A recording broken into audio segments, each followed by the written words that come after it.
In today's video, I'm going to teach you how to edit your Shopify store address on desktop.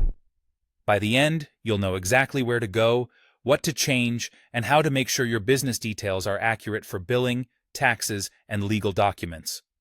First, open your browser and log in to your Shopify admin. Make sure you're signed in with an account that has permission to manage store settings. You'll be working from the desktop version of the admin, which gives you full access to the menus we're about to use. Once you're in the admin, look to the left-hand sidebar and click Settings. This is where Shopify keeps all the core configuration for your store. On the Settings page, select Store Details.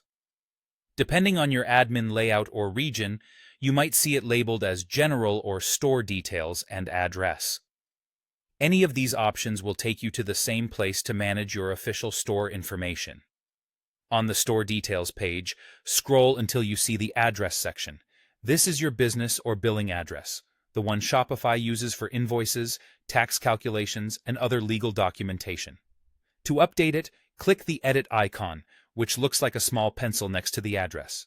This opens the address form so you can make changes. Now, enter your address information. Fill in your street address, apartment or suite if applicable, your city, the correct state or province, your postal or zip code, and your country.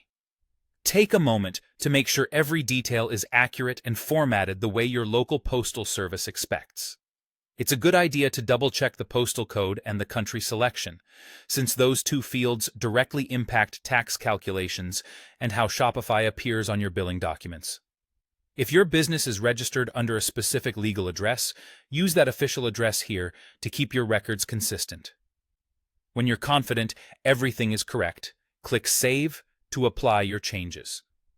Shopify will store the new address, and it will be used going forward for billing and tax-related needs. If you've just switched countries or regions, keep in mind that some tax settings and legal notices may reflect the new details on your next invoice or document, not retroactively. That's it, quick and straightforward. You logged in, went to Settings, opened Store Details, edited the Address section, entered the correct information, and saved your changes. Keeping this address accurate helps prevent billing issues and ensures your store complies with local requirements. Thanks for watching, and feel free to replay any section if you want to follow along step by step.